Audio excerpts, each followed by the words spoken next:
สบายดีเจ้าขออนุญาตอีพ่อชื่อจังไดเนาะชื่อชุดเก่งอินเทอร์ยวน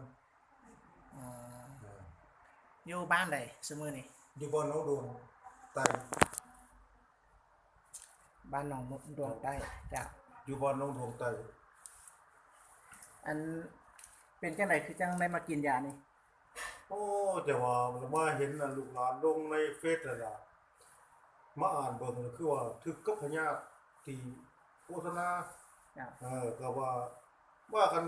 คือว่าเพิ่นโฆษณายาขวดนี่คือว่ามันถึกกับพญาติแท้พญาติแล้วเป็นหยังล่ะพญาติแล้วมันว่าเจ็บเส้น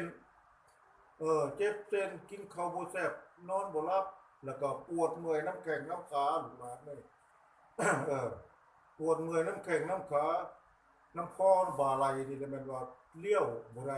โอ้คันสิเลี้ยวก็จะได้หมุนไปเทิงโตโอ้มันปานว่าประมาณว่ามันแข็งเรียบบ่ได้แล้วแข็งเจ็บเก็เมื่อยนวดเมื่อยบีบยามองยาบ่มองแนวใดเขาว่ายาคลายเส้นคลายเอ็นแล้วมันซื้อมัดขวดละ30 40ขวดละ50ขวดละ60บ่แนวนี้ติแพงไปไอ้เต็กนำมาห้านขายยาห้านนวดเพิ่นว่าไว้ก็คุณลุงผู้ซื้อมาเมื่อแล้วมานวดเจ็บแต่สิ้นแต่หนังซื่อๆบ่คลายจักหน่อยแม่กินนี่ก็กินมาหลายแล้วบ่อยากกินนะบ่นวดก็บ่อันนั้นจักหน่อยบ่ลงจักหน่อยอันเรื่องนวดนี่มันได้อยากกินได้เคยได้กินบ่นี่ยากินก็เขาว่าตัวนี้ดีเนาะก็ท่านอาจกับเขาเพิ่นก็มียานี่ก็บ่แต่ว่าบ่แม่นแนวนี้บ่นะยาสมุนไพร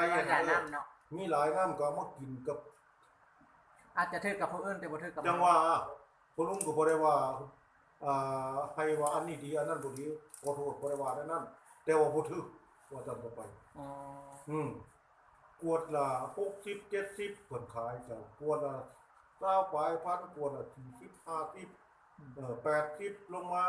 ยานี่เพิ่นขายอยู่นะแต่ว่าเอามากินยังบ่ถือเนาะ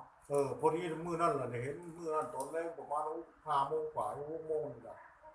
แต่มาเปิดเฟซเบิ่งดินแล้วมาเห็นนะ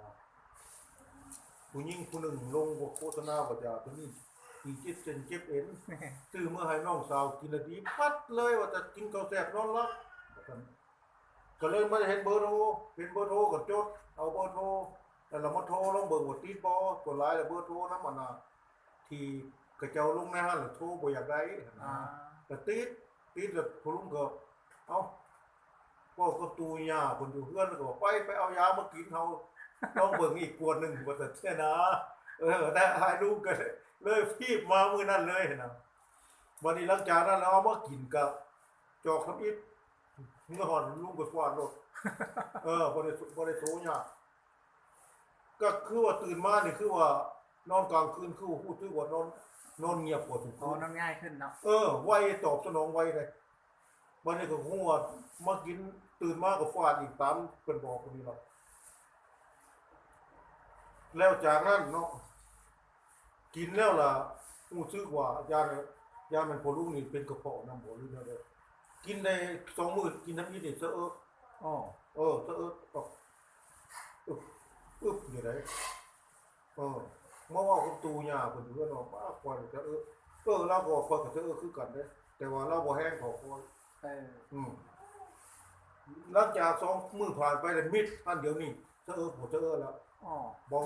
โตดีขึ้นกินข้าวแซ่บบ่หลับย่าเพิ่นก็กินย่าเพิ่นก็กินเจ้าแล้วเพิ่นเป็นหยังย่าเราหั่นน่ะตู่ย่าอยู่เฮือนหั่นแหละมันพ่อกับลูกหลานเนาะก็แม่ตุ๊อันน่ะเมียพ่อนี่ล่ะก็เราพญาหลายพอคอย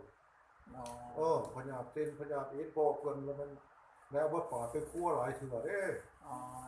ปวดสิไปปาด4-5เทื่อปาดหมดแดปาดคนเบาแดปาดใส่ติ่งแดแล้วก็ปาดมาไข่ล้างแดมาไข่ล้างยังหน่วยเดียวเดี๋ยวนี้เราเอานี่มากินแล้วเราเพิ่นก็ว่ากระปุ้นกระปั้งขึ้นมาก็ถือว่าดีขึ้นเนาะดีขึ้นกินข้าวแซ่บนอนหลับกินข้าวก็บ่เบื่อบ่นายว่าแต่ก่อนเห็นข้าวเห็นปลาแล้วเบื่อละนายกินคำ1 2 คำแล้วแค้นลูกหลานแต่ว่าอันนี้ก็บ่แม่นว่ามาย่องหรือว่าแนวใด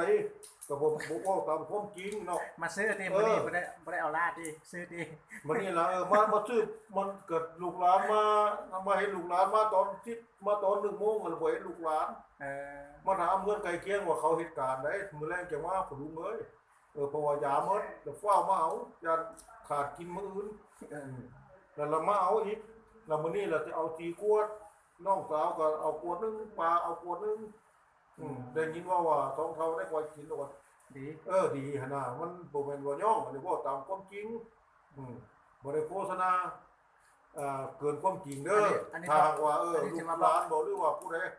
หากได้เห็นบ่หรือว่าได้ฮู้ก็เอาไปลองทดลองเบิ่งอันนี้เฮาเว้าก็เว้าตามความจริงเฒ่าแก่เฮา60 กว่าปีแล้วเว้าโลเลบ่เป็นดอกสิไปตัวเฮ็ดหยังจ้าลูกหลานเนี่ยเดี๋ยวนั้นจ้าครับใจละลายเด้อ